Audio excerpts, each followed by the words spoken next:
Rhyming Dialog 6.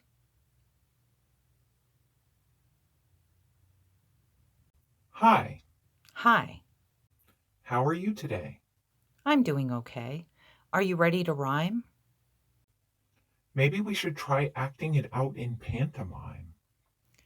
I don't know if I'm feeling up to that today. Let's put that one on layaway until I get more video editing categories into my skill building repositories. Why don't you try that now? Just insert an image or short video. Give us a little fluctuation and visual stimulation. Okay, I'll try. Here's a blip, a sunrise, a jack in the pulpit, a buried shrimp.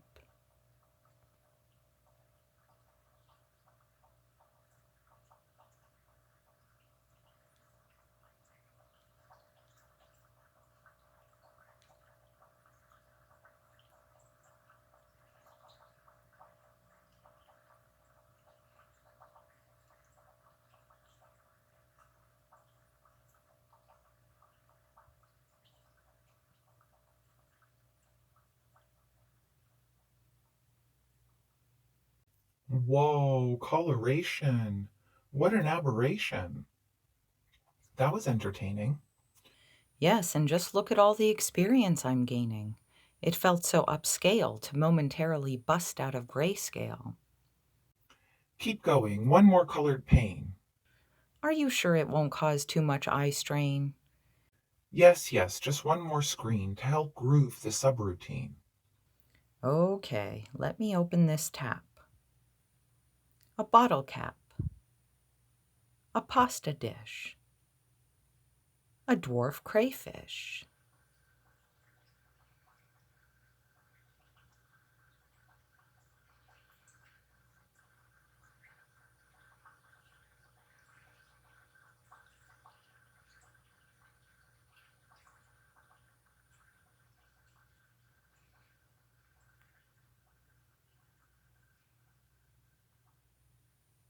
Nice, thanks. So what's with the crustaceans? I keep them in aquarium installations. You keep them captive? Are they adaptive? Yes, if they try to escape, they will suffer a death dive. But if and when they adapt, they seem to thrive. I wonder what it's like to be imprisoned in one of your aquariums. I also have some ponds and terrariums. Many of the creatures that I keep are post second generation, so they were born into their world, their prison. They've never experienced anything beyond the glass enclosures where they were spawned. Have you ever reckoned or questioned for a second whether your world is a prison or a farm? If so, was it erected to help or to harm? What? What are you talking about? The planet? Yes, the whole gamut. I mean, have you ever wondered or felt like you might also be trapped in something else's installation for amusement or experiment or food extract? Why, no, I haven't. Tell me more about this quackery. Well, who's to say that our planet isn't part of something else's menagerie, or gallery, or hatchery? Compare our level of consciousness to that of a slug or a snail. We both exist in the same environment, but on a whole different scale. If I cross paths with a slug in the broccoli patch outside, and I pick it up and watch it slide across my sweaty, salty, hot blooded hand, does it misunderstand? Is it like some kind of wonderland? Does it feel dazed, amazed, confused, bemused, sweaty, salt burned, broccoli forlorn? I don't think slugs think like that. Like what? Like a brain in a sensory vat? I just mean that I don't think that they think with thoughts or feel with emotions like us. Maybe not with the level of complexity that we do, but they have some sensory sus. They sure do find the broccoli beltway. They sure do get reproductively carried away. I think that's just instinct. They're all linked. Don't the emotions I feel and the thoughts I think boil back down to some sort of instinct?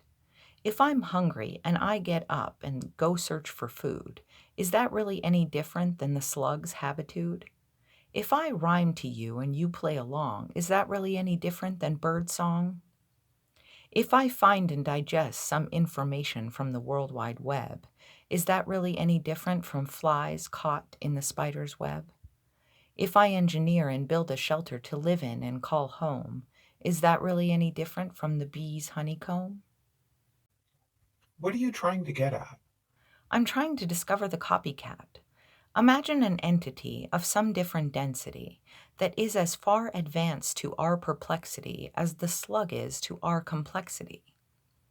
Imagine they are here, existing within what we can seemingly perceive, but we can't grok them in the same way the slug can't seemingly conceive what I am doing or pursuing when I pluck it off the broccoli stalk and take it for a walk to the compost bins replete with peach pits and potato skins. Wait, you walk your slugs? Yes, sometimes, but they're not mine, they're free bugs. Or perhaps stowaways escaping wild birds of prey. Or are they? They don't really have the choice to go or stay when I pick them up and take them away. Is that God play? What if I pluck up a handful one by one and carry them over to the chicken run? What fate untold have I just doled, as the chickens merrily swallow them whole? The toll for such a sacrifice is on whose soul? The chickens or mine? Was it a moral crime? So you keep chickens captive too? Yes, it's like a farm and a zoo. I have pets too, a dog and two cats, who seem more elevated, less so captive and more so captivated. No matter how much I love them all and seek to be humane, I haven't found a way to escape the savage food chain. Yep. Everything living must consume. Starvation leads to tombs and doom. Nowadays, we can completely remove and excuse ourselves from the destruction and gore of it if we choose. We don't have to hunt, fish, raise, cage, kill, skin, pluck, or gut. We don't have to dig, irrigate, stake, gather, harvest, or clear cut. We can just go to the store and pick things up, like a convenient smorgasbord roundup. Yes, if we had to hunt, gather, or raise our own sustenance, we might not have time for things like this rhyming utterance. Yeah, but we spend a lot of time in the grind earning money to buy all that ready amassed and mass produced food for our tummy. This whole food chain conundrum is a very puzzling problem I can't seem to balance out. I just go round and round about. Was that a whelp? Did I just hear you call out for help? Look, hunger is a cycle, not a scale. Just as you inhale and exhale, if you want to keep going and moving and doing, as you actively burn fuel, you must actively refuel. You're going round and round and round about because that's what the metabolic cycle is all about. Thank you for that helpful reminder and that explanation. The puzzling problem, though, is at a different level of mentation, and maybe it will be reflected in what you just projected. Okay, explain it to me so I can try to see. Whenever I hold something captive, I'm essentially forcing a specified kind of tenancy. I'm replacing a portion of its ability to experience, a wild, free, natural variance, with a set of determined parameters and provisions that control and contain some percentage of its conditions.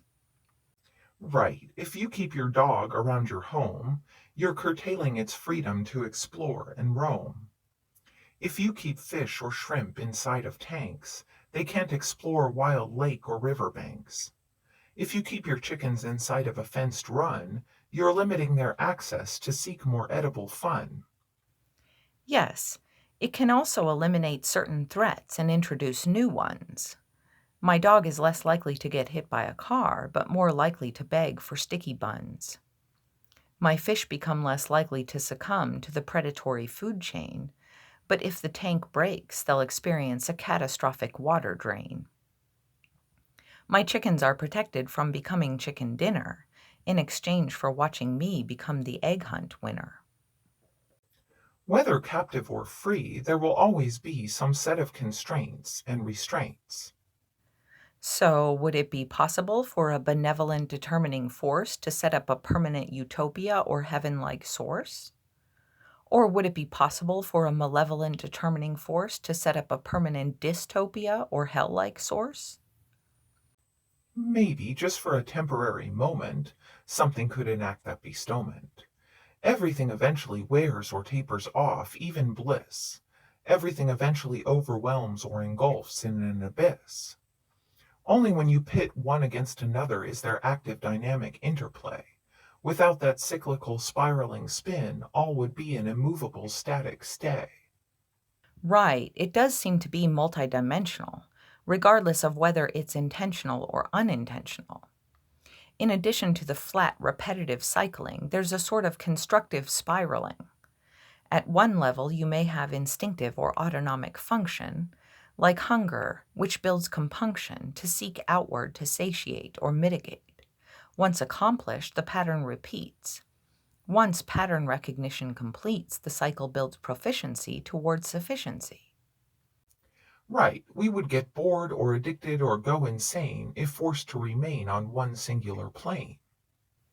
Yes, the cycle spirals upward, downward, inward, outward, side to side, to make for an interesting and engaging ride, and to build even more than ever existed before.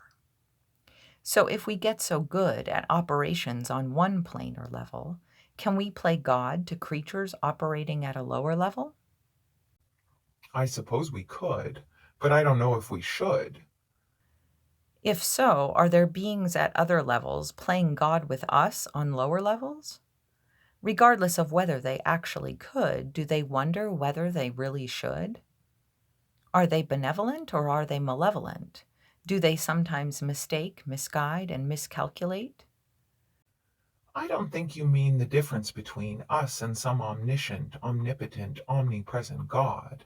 Rather, you seem to imply or mean the difference between us and something in between.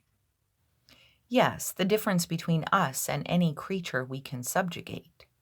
Are there creatures above us to whom we unknowingly abdicate? How could we ever know or find that out? Well, we would have to transcend out of this level and have a peek around theirs, catch a glimpse of their environment or affairs. At the very least, we'd have to explore all of the restraints within our world, our prison, to find the boundary constraints that we may or may not be within, or that we might be held captive in. Oh boy, this is going too far for me right now. I think I better go out and milk a sacred cow. Okay, fine, I'll stop. But there's just one more point I'd like to drop. Okay, go ahead, shoot, before my brain strokes into a mooted reboot. At our level, we have prisons that incarcerate and farming processes that eviscerate.